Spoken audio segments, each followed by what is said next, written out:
Everybody knows that famous line, "You complete me," and I'm like, that is probably one of the most toxic, like, mind frames to be in. Hey everyone, welcome back to Marriage Takes 3. I'm Gabrielle. And I am Richard. Yes, you are. I am. You're still Richard. That's good. Yeah. I'm glad you're still Hasn't Richard. changed since last time. No, not at all. Well, Probably won't next week either. Good. Yeah. May feel jazzy this week and go change my name. Oh no, don't change your name. I just meant like who you are. You know, God might show you some new stuff. I don't know. That probably will change. Yeah. Changes We're always frequently. evolving. Yeah. You know. Hopefully. Yeah. Hopefully. That's the goal, at least. If you're a believer, you should always be in pursuit of growing and evolving in Christ, for sure. Yeah, I agree with that. Yep. It's been a good week. Weather here, we're in Fort Worth, Texas. It's been pretty amazing. Yeah, it's been really nice. The last few weeks, and still working at home. Yep. Still hanging out the house with our fur animal babies. I think they enjoy it more than we do. Yeah. They There's really two. enjoy it. They're crying so much because they enjoy it. Which They is wanna be a weird, part of us. because I was about to say that two of them really like love. And then one's not the biggest fan of love. Yeah. And he's the one crying right now. He's getting. Go figure. We stole him. We adopted him off the street. Yeah. Well, adopted. We stole him from his mother. Yeah, and he wasn't the greatest fans of us at first, but I think No. he's warming up, obviously. Yeah. Clearly. He's taken really well to our other cat. Oh man, I always. He's attached to the hip with that one. Yeah, I joke. Our other cat, his name is Mr. Whiskers or Dr. Whiskers or Sir Whiskers. He has a lot of names, but I always joke and say like we got him a cat because basically that he takes. It's his pet. Yeah, he follows him around and takes care of him and bathes him and all that stuff. So well, this isn't a pet or cat. No, show or we're podcast. just rambling. Yeah. Sorry, guys. It's okay. It's been a long day, but a good day. It's been a good day. Really good day. Yeah. So we're going to talk about an interesting topic. I think it's interesting. And really it gears around, and we think we brought it up on one of the episodes previously, but we talked about, can your spouse be an idol? Right? So can that person who you love and adore, hopefully mostly. You adore me? I do. Aww. I do. You're adorable. Those are two different things, but I adore that you're adorable. Oh, thanks. But can that person be an idol, and really and from a biblical standpoint? Yeah. And what does that look like? And how do we keep that from happening? Because let's be real, in relationships and marriage, things happen without you really realizing it because you just get so comfortable. You get in these complacent places where it's kind of routine, and you just don't realize things happen. Something really funny popped in my head. It's almost like in a relationship, it's kind of the same thing as wearing sweatpants all the time, and you don't really notice the 10 pounds you gained until you try to put your jeans on. You're like, what happened? I think that's really relevant right now with everybody being in quarantine. Everybody's wearing like yoga pants every day, working from home. Eating, It's really easy. Put your jeans on at least once a week. Anyways, but let's put on our, I guess, spiritual jeans. I don't know. Spiritual jeans. This is terrible. I just kind of ignore my weird analogies. Yeah, it's okay. She's on weird level 12 tonight. Apparently. I don't know okay. Why. Up from an 11 usually, so not too far off where we usually are. True. So what does that really look like? So what are ways that we make, or that, not even maybe we make, but that just our spiritual or our significant other become idols? What are some ways that you maybe have happened in the past in relationships, or that you've seen it, or what do you think that looks like, or how can that look? Well, I think there's so many ways. For me, I've had to pray about this actually, because I not only love you so much, like it does become this thing where like you're my favorite person. I want to spend all my time with you. When you're gone, I just want you to come back, and I can't wait to talk to you. And none of those things are bad, but I have felt convicted before within our marriage of being like, man, I desire to go and like have fun and spend time and talk with you sometimes more than I want to talk with God. And I think that's really where we have to evaluate ourselves is, you know, is this person, while we are supposed to love, you know, tremendously our husband and wife. And I think the more you love God, the more you can love your spouse. I think that it's a godly thing to continue to grow in love with you. But never, ever with this idea that you are suddenly above God in my list of priorities. You know, it's just, and I think for me, even in a negative way, I think there was much of our marriage so far where I've valued more your feelings and your opinions, and like even to the point of kind of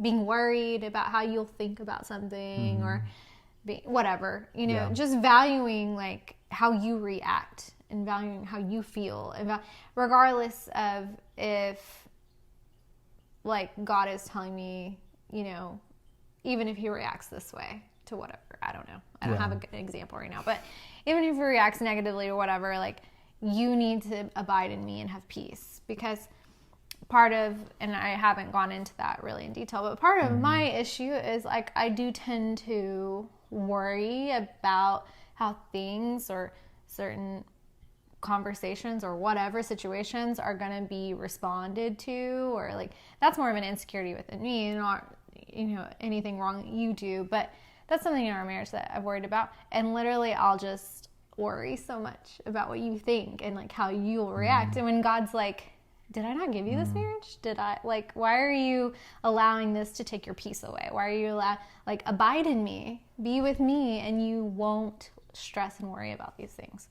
And so the more I've worked on giving that to him, the more actually there's been more peace in our relationship. Yeah. So especially for me, like internally. And so, yeah, and sometimes, you know, if you're having a day and you don't respond the best to something, I don't know, like you get frustrated about something, like I've been able to practice more of just being able to give that to God, because like God is where I seek my validation, not you. And so I'm able to just say, Lord, just give him peace and like help him. And I don't get defensive because it's not you that validates me anymore. Yeah. So it's not your words or your actions towards me that define how I'm going to feel or feel about myself, but it's God, and that ultimately has made our relationship better. So yeah, that was a lot. Yeah. I think, man, it's so great to have a partner that prays that for you on the days that I know I need it, right? Because it's like, you know, we can pray, and sometimes let's be real, we're too prideful or too busy or too whatever, or maybe we just don't think we're being a certain way because we all, you know, have our own thoughts about ourselves or get blinded. So it's great to have someone who will go to him for us and make those prayers. So that's amazing to have that. I think so. I kind of went with our scripture of the week, went old school, where we're going to go into the OT, Old Testament, into, you know, good old 10 Commandment days. Ooh. Right? And I know, hey, we're in the new covenant of the law. Let's go. We'll go again. We can go in Romans and hang out there for a while because I don't know, those are higher standards. Jesus came to fulfill the law, not to abolish the law. So, but we follow the 2 greatest commandments. Trust me, we're good. But no, just, and we'll go into some New Testament scriptures, obviously, too, because I think it's important to show it. In Jesus, you know, in the new covenant. So old school, Old Testament, right? Some of the first two are, should have no other gods before me, and you should not make yourself an image in the form of anything of heaven or above, or underneath the waters below. So not having any other gods, not having any, you know, create any idols that are that. So they just, you know, again, it's just not having, that was one of his first things. It's like, don't serve anything before me. He's talks about it constantly, right? All the way through, like he's jealous, right? In in a loving way, right? Like we are too, right? Like we get jealous, not in a great way, right? But he wants, we're created to worship him and to praise and love him. And some people don't understand that. And I know it sounds interesting, but it's like when you know him, like that's all you want to do, right? You want to give him that glory and everything. And it's especially when you realize, how much you've been forgiven, how much, what he's truly done, but not having those. And I think where we really fall in that is how we make those is we go into, especially relationships, probably more than anything, is we put something or many things on our significant other that they cannot fulfill. Yeah. Right? Like, I mean, how many times have we heard it just our whole life of you try to find someone who completes you, or find your other half, or find, we're trying to find all this stuff to find the other piece of the coin to see if it's the right perfect fit. We're trying to find, hey, I don't bring this to the table. This person needs to fill that in me. We're looking for someone to be, you've brought it up, right? To be, to validate us, right? Is probably the biggest thing. We put expectations on people that they will fail. And they will let you down. And they're going to let you down anyways. But if you put that on them, they're not going to be able to fill that. They're just not. They're not, right? They may be able to do it for a short period of time, or for a period of time. They may be able to do it up front. They may be able to kind of do it maybe in a different way, but kind of give you what you need. But they're just not going to be able to satisfy that long term, because that's not how it was created. I think that's why many people, when they get into marriage, because of this false understanding of what a marriage is actually supposed to supply them with, they really put those responsibilities on that future spouse of like, hey, I need you to love me unconditionally, which, by the way, is really hard to do. I need you to make me feel good all the time. I need you to meet every single need. I need you to always, like, make sure my self-esteem is good and I have zero insecurity. Like, they don't, like, actively think these things, but their actions and their emotions reflect that they've put a laundry list of responsibilities on their spouse that they cannot do. Yeah. Please do not marry someone to complete you. God completes you. Like, he is it. Yeah. That's why we've talked about how media shapes our opinions of relationships and our views. And it's like, man, everybody knows that famous line, "You complete me." And I'm like, that is probably one of the most toxic, like, mind frames to be in. Like, you go into a relationship desperate for this person to fill this emptiness inside of you, and everyone has that in some way. Like, I think everyone experiences it a little differently, but you have a void, right? And guess what? Your spouse or your future spouse can't fill that void. It is a God-sized void, and he has made you that way for a specific reason. He's made you that way so that you will seek and find him. And when you find him, that void disappears. It is finally filled with the one thing that can fill it. And like, I think coming to that revelation, and you've experienced that too, just gave us like the best start to a marriage ever, because I wasn't looking to you to fill that. I was already done. He had already completed me. Yeah. I was already whole, and you were already whole. We're two whole people together, and that was a really beautiful thing about it.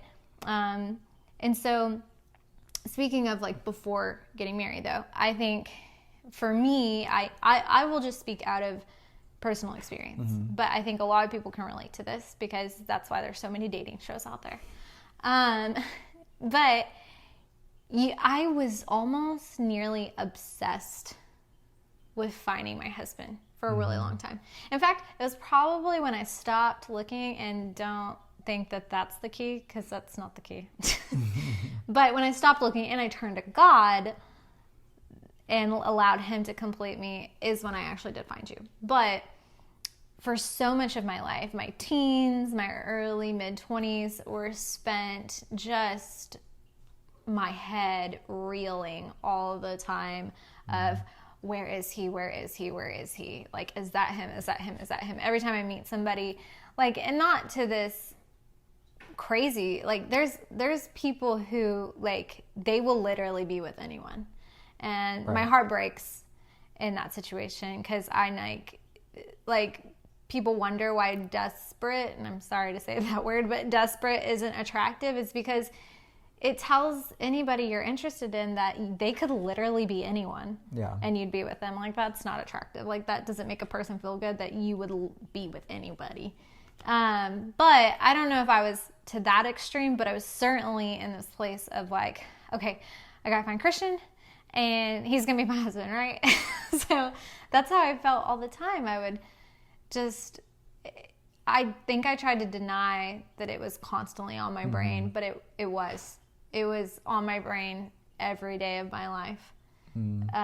We talked about last time, even about like, or you talked about before about having this plan, right? About when you were going to get married and what life was going to look like. And then you talked about last week about, really like strong-minded or thought like, I'm going to meet this person, my husband, in church, but yet you never really dated anyone out of church, right? Yeah. So it's like, that just shows kind of where you were in that, like, this is what I desire, what I want, but then it's kind of like, well, I found this person, I like them, so we have a lot of things in common, whatever it was, right? Like, then I'm going to date them. So it kind of points to that a little bit. I think I definitely went into a lot of relationships that I didn't ever need to go into. Yeah. And I think that came out of just the constant searching. And people wonder, like, well, is it wrong to search? I'm like, well, no. I mean, don't be a hermit in your apartment and never leave. Like, you'll never get married that way. But be open to the idea that, well, don't just be open. Embrace the idea that God completes you and that whenever that spouse comes, that's great. But you are so good all by yourself. Like, if you stop feeling that desperate need for someone to validate you, like, you can save yourself a world of heartache. But I do want to say, so the whole point of this is, can your significant other be an idol? I think the idea of a significant other can be an idol. So not only when you get into marriage can you treat your spouse like this idol, but you've been treating them like an idol long before you ever even met them. Yeah. Like, that's what I was doing with this thought of just desperately wanting my husband and praying, like, God, please bring my husband. And it's like, why wasn't I praying, God, please bring your spirit right here? That's what I need. Like, that's what I truly need. You bring a husband when you decide to bring me a husband, but, like, I want you more than anything. Like, and I look back on that and I would pray for a husband, but not pray for God. Yeah. Isn't that insane? I look back on that and I think I'm insane. Like, I really do. And we do that in a lot of things, not just that, right? We're talking about relationships, but that goes to work and material Pray things. For a promotion. I mean, I think that goes to a lot of different things. I think it's really hard. And I think part of it is the not, I'm not saying you don't have to look, but I think there's power in that. I think there's power in just resting in his presence and just going through what that looks like in your life, right? Like what it looks like in your friendships, what that looks like in your work, what that looks like, and just where you are, right? Walking through that.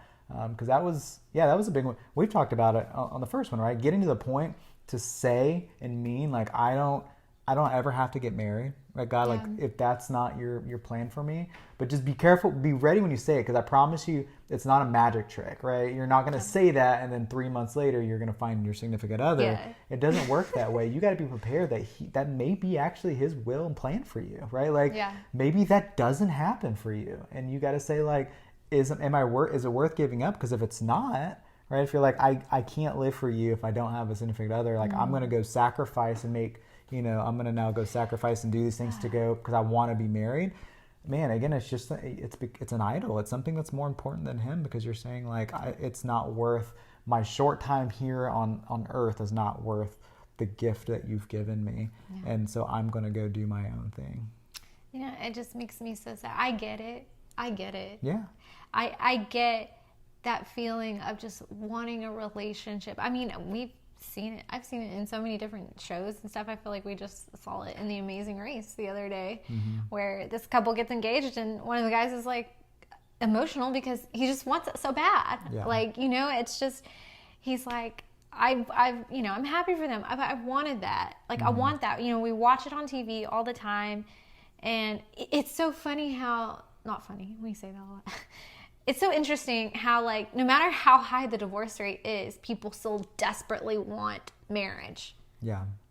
And that's kind of crazy, right? Like, people still want a relationship. They still want marriage so desperately, even though they know the statistics that it doesn't always work. They think it's going to be the thing. Well, we always think we're going to be, not me. Like, when I find that right person, it's not going to happen. Yeah. It's not going to work that way. Well, that wasn't real love. We always think we're the anomaly, right? And again, it's a coin flip. Half the people haven't, right? And half the people don't.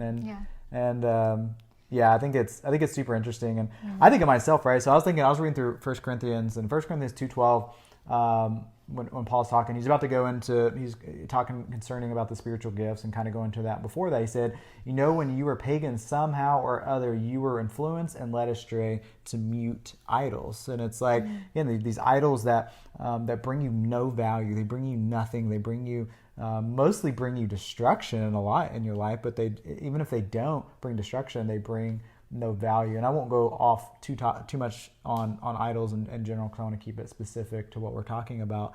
But I even posted, I don't know, I just felt called I don't know what the reason was. Like, wasn't a reason. I just posted things that I had idolized in my life the other day, a couple weeks ago, and it was just a list. And I mean, I had to stop because I literally was on Instagram stories and I couldn't fit any more stuff, right, without making it too small. And it was like, once you really start writing down things you've idolized, like it blows your mind, the things that you've put as things that are important, right? Social media, your phone, TV, friends, your work, cars, houses, money. Kids, money. I mean, vacation. Yeah, for me, like, or movies, pornography, like things that you just are, and again, we don't call them idols. We don't use that word that much anymore these days. But it's again where we spend our time, where we spend our attention, what we put above who God is, right? Or even, I mean, I could put it above you, and it's I mean, anybody, right? But really above anything above God, it's that. And man, it really kind of made me really sad because I've never just wrote out all the things I've ever idolized. I think it makes us sad, but I also think that's a beautiful thing because it shows you even more your depravity. It shows you like how much grace God had for you. Yeah. That you were willing to put all of that crap above him and he still loves you anyway. That's amazing. And it makes you want to put him first. It makes you want to go to him and be like, God, I suck at this. Like, I'm not a great Christian. Like, by the way, there's no great Christian.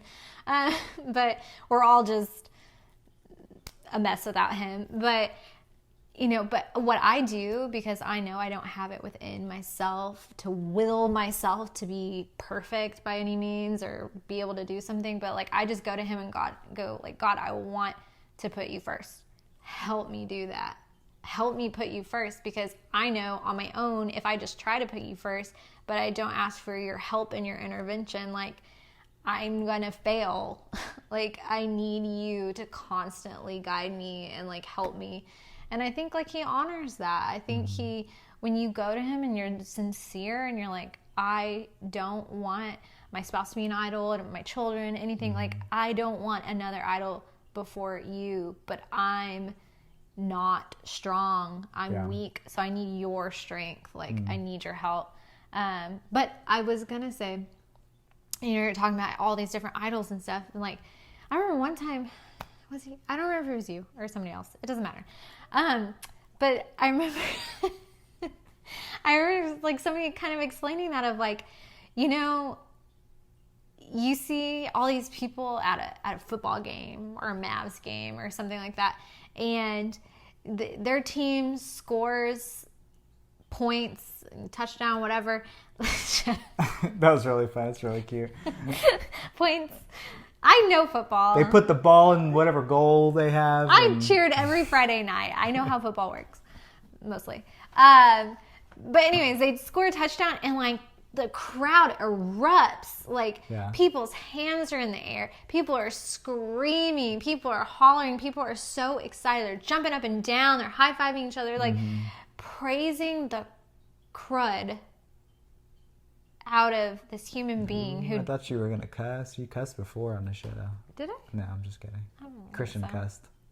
Christian cuss. Christian cuss. It's like not a world cuss word, but it's like not the best word. Yeah. Okay. Sorry.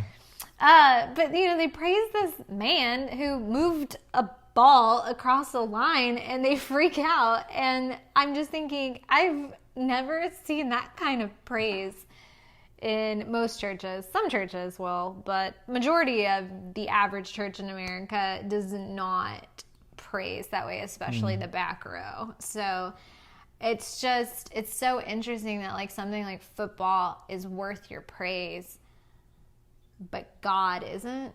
Yeah. It's like, evaluate your priorities. It was me, by the way. So it was? Oh, good. It was me that told you that. Oh, that's good. You did a good job. I love that. I think I've heard it before in a couple different conversations, but also just in my own.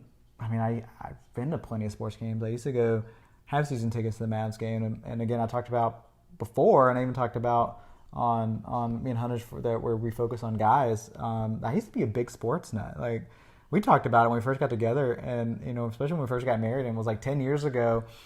I was just an insane sports guy. I was that sports guy who went to a ton of games. I had to watch them all on TV. I had to watch every weekend. If my team lost, I'd be in a bad mood. Like I was this crazy sports guy, and I'm just not anymore, right? Like not clearly, at all. like I follow it on my phone. I'll know what the score is. I'll still like support the Mavs and stuff and want them to do good, but I don't really watch them. We went to a game, but it's just not. Again, it's not something I want to be an idol. I don't want to follow that and that take so much of my time, because I think we search for entertainment, we search for fulfillment in those, and especially with that, it's crazy to see, because I mean I notice, and I see it mostly in men, because that's what I pay attention to. Obviously, I come to church, and like even guys who I know are devout Christians still stand with their hands in their pockets, right? But I know if they were at something a concert or a game, whatever that fit who they were, they would be completely the opposite. They would be singing and screaming and shouting and dancing.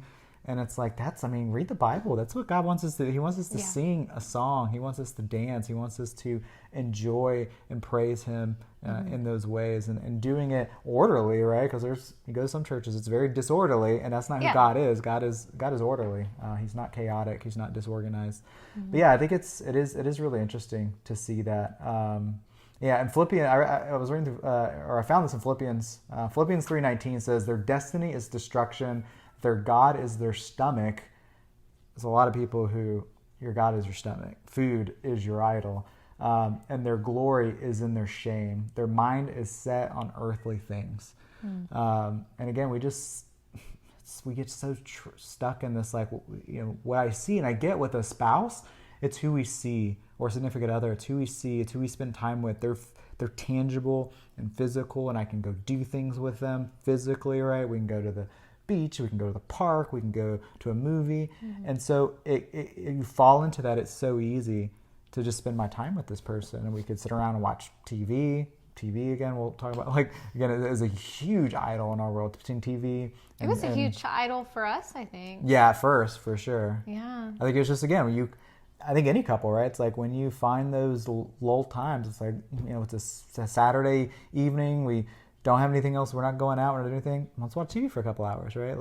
Or 6. I think it was 6, maybe a few times. There's been a few times. But it's like, it can just be, and then, I mean, now it's, I don't know if we watch it 6 hours in a month, right? Like, I think it's just, you start kind of just desiring these different things, and you start having this feeling, like, I don't know, have you ever, I think we've talked about it before, it's like things you used to desire, and now they almost make you want to throw up a little bit. Like, you just feel like kind of dead. Like, I even talked about when we watched TV for the first time the other day, and I don't know how long, like a month. And I could just feel kind of dead afterwards, because I'm like, man, it just doesn't feel the same. That doesn't fulfill me. That doesn't give me value. That doesn't entertain me. And it wasn't even anything we already cut out a lot of stuff that had just not great content, right? Because we want to Yeah. consume things that are godly, that are holy, that are good, right? He tells us that keep in our mind, things that are good, things that are lovely, and it's like I want to consume those things, whether it be music, TV. But man, we're so blind, we're so just fixated just on what's on this planet, what's in front of us, right? But I think it's because we don't spend enough time in His Word, right? We don't spend enough time on our knees. We don't spend enough time just with Him. Like you said, go into Him and just going like, oh, what does that look like, right? Praying for each other, right? As a spouse, that's huge. Like, I mean,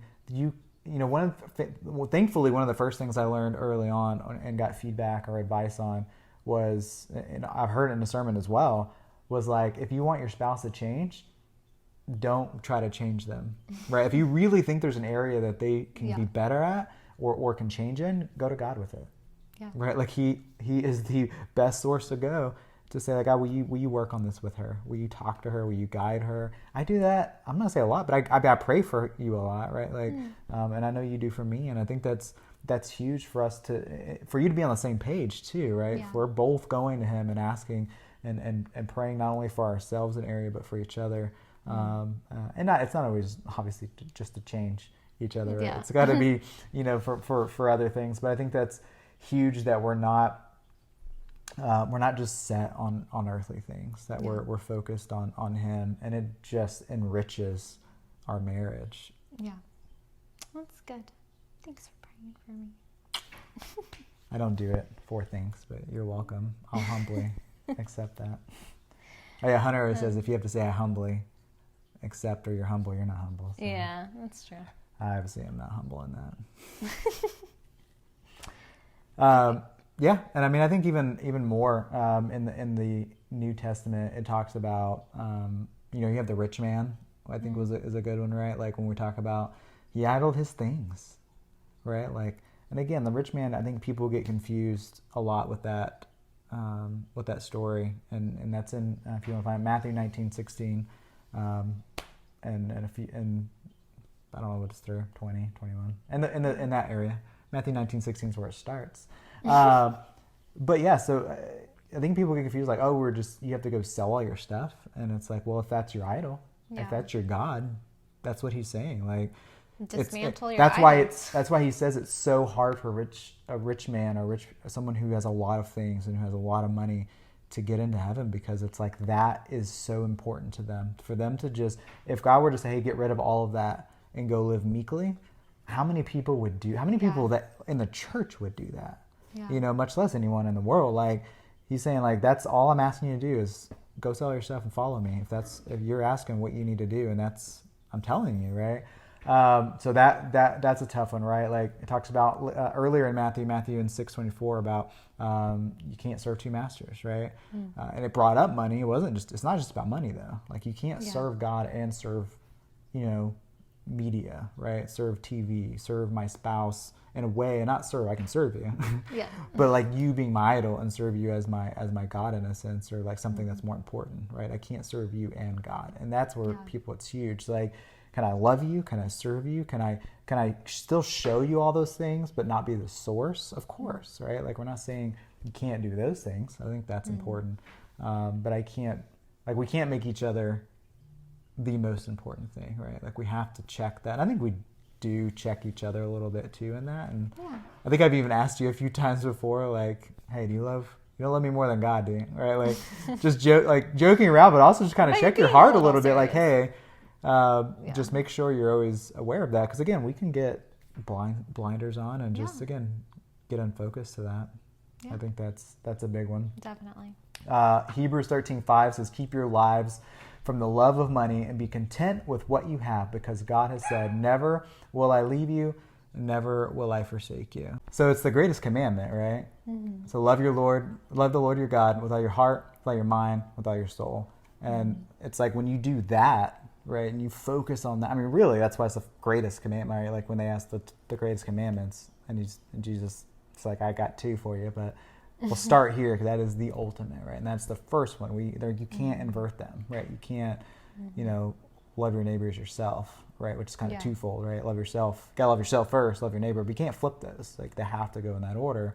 You have to love God all your mind, all your soul, and all your heart first. And then if you do that, like, you're not, I mean, that person's not going to be that idol, because truly to do that is a lot. And what we talked about before on submission, right? Like, I'm loving you like I got to love like Christ loves the church. That's who I go to, because I can't do that without being connected with him. So I think there's, we want to end with, like, how do you remain disciplined in that? How do you, because again, you get comfortable, you get you stop focusing, you get into routines, you get into all these things, right? You wear your sweatpants for 3 months and gain 10 pounds and don't realize it. You didn't. I wore my sweatpants for 3 months. You did. That you did. I didn't gain 10 pounds. So what do? I think one is hold each other accountable. Yeah. We kind of talked about it. Like, and I think it's serious. You got to have that respect for each other, but you also got to have that. It's a serious thing, and just hold each other accountable in that. Right? Have those conversations, and if you see that person who's really just kind of putting you on that pedestal in a sense, or they're claiming that you are, you're my everything, you're this, like, they can't be, right? You got to go, hey, like, I love you, I can't be your everything, right? Yeah. God's got to be your source, right? Like, that's our biggest prayer. When we pray, I know when we sit down and pray, is like, thanking God for being our source for everything. He's our source for food. He's our source for love. He's our source for everything. So, like, you have to hold each other accountable. Yeah, definitely. And I also think you need to ask God to help you. Like I was talking about earlier, like, go to God and say, I want you to be first in my life, but I can't just make that happen on my own. I think we always think that it's up to us to succeed at these things because God commands it, and it's like, well, no. I mean, even Paul talks about how he boasts in his weakness because it brings more glory to God. It's like, we're weak. He knows that. And so to ask for help, even in these areas of keeping him first, is super important. And just spending that intimacy and that intimate time with God. Like, and that's not, I think I made a post recently on Marriage Takes 3, where, a podcast, a YouTube person, a preacher, a sermon, a devotional, none of those things can replace intimacy with God. And don't confuse them as intimate time with God. It's not the same thing at all. And I think I related it to, like, if I talk to other people about you, I listened to what other people had to say about you. Maybe I even, like, read some stuff that people wrote about you, but I never spent time with you. Am I married to you? Like, is that a marriage? Yeah. That doesn't make any sense. Yeah. I don't know you at all. And I think that that's honestly why he writes in the Bible, like, some people are going to get to Judgment Day, and he's going to look at them and say, I don't know you, because he doesn't. Yeah. And you're like, what are you talking about? I've been going to church my whole life. I did my daily devotional every day, God, okay. But you never spent intimate time with the Father, and he's going to look right at you like, I don't know you. Like, thanks for reading about me, but I don't know you. And I think that's super important, and that's how you actually keep him first and not an idol. Like, because the thing is, your church stuff can also be an idol. That's weird. That's that's a very interesting topic. That church stuff can be an idol. Ooh, we talked about that on our podcast, me and Hunter, the other day on our Amen podcast. Yeah, that was a big talking point. One that's been posted or not? Not yet. Okay. Coming soon. Then I'm not in trouble for not listening yet. You would never be in trouble. I never even ask you if you listened. You just tell me that you did. Listen to most of them. It's okay. It's okay. I don't do it so you listen. I don't make you listen. And I'll get mad if you don't. But yeah, you're right. I mean, that's a whole other, could go on for a lot, but it really can. It can be a thing. But I think, you got to audit. And the biggest thing is you just got to have to audit your life, right? Like, take your phone out, check your screen time, look at where you're spending time, right? Yeah. Like, I started putting limits, to be honest. Like, I still get on social media, but you can put little timers on your social media that tells you, if you say, hey, I want to spend 15, 20 minutes on Facebook, and I want to spend 15 or 20 minutes on Instagram, and it won't lock you out. I think there is a way to lock it out, but it'll say, hey, you spent 15 minutes today, and you can go, okay, I'm done. And I promise you, 15 minutes, like 20 minutes, I have 15 on Instagram and 20 on Facebook, and that's actually a lot of time. Like, it's surprising, like, Because again, think we just like, we'll flip it open and we'll look at it for a minute or two and then do it again later and do it again later. Some people don't. Some people may scroll for 30 minutes straight. I don't know. But it's just, again, an accountability to myself, because I felt like I was spending way too much time looking at nonsense and just looking at stuff that brought me no value whatsoever. So audit that. Audit where you're spending your time with people. Audit where you're spending your money, right? Like that'll tell you where your idol is, right? Like I use, and definitely, obviously, not getting paid, but mint.com. Yeah. Hey, but no, it's our large audience, 7 people. Jay, which I'm pretty sure we're 2 of them. Man, if you're listening, this will go straight to charity. Yeah, Mint. Honestly, if you ever hear this at all, but it's actually intuitive a bit. Mint.com. You can budget. You can put it into categories that tells you, like, is it restaurants? Is it groceries? Is it gas? Is it is it going out? Is it whatever it is, right? Like you can put in all these different subcategories where you're spending, where your money's going. And it's a huge eye opener when you go like, wow, like I'm spending what on coffee? I'm spending what on going out? I'm spending what on buying plants that we talked about earlier? A lot of people. Not just my best friend that wasn't pointing at you. It wasn't. There's a lot. There's a lot. It's a huge thing right now. But I mean, it's, again, it really it just shows you where, and for us, like that was a big deal for me. I started doing that, and then us going into a marriage, that was really important to me. And like we talk about it and share, and it's important for, especially in a marriage, it's important for both people to know where that money's going, right? Like I do finances and I do budgets and I do all that stuff. That's not her strong suit, but I feel it very important for her to be involved in it and know where it's going, what's happening with our money, how much are we paying off in debt.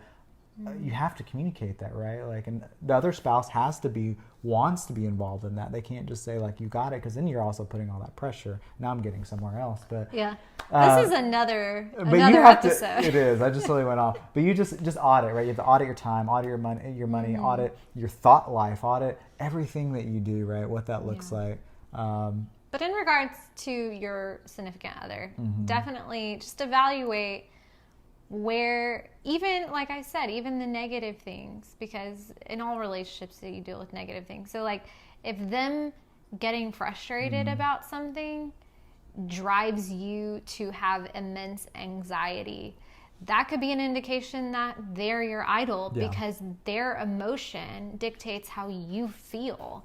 And so put your hope and your heart in the hands of God, and you will be able to see your spouse for who they are, just a flawed person. You love them, you do, but they're just a flawed person, and if they get frustrated about something, you don't take offense. You don't let it dictate how you feel, because whether or not it's your fault, I mean, you do need to recognize your own faults, but but you can go to God and be validated in Him. I'm not looking for Him to validate me.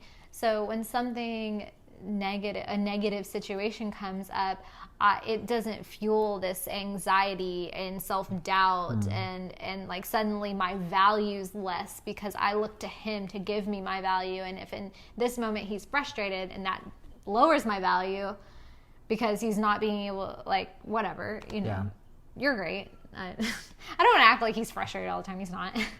But, just because I've had those moments early in our marriage. Like, I really struggled with that, and I had to just lay that down at God's feet and say, like, He's not going to be 100% happy all the time, and that doesn't have to wreck my world. Yeah.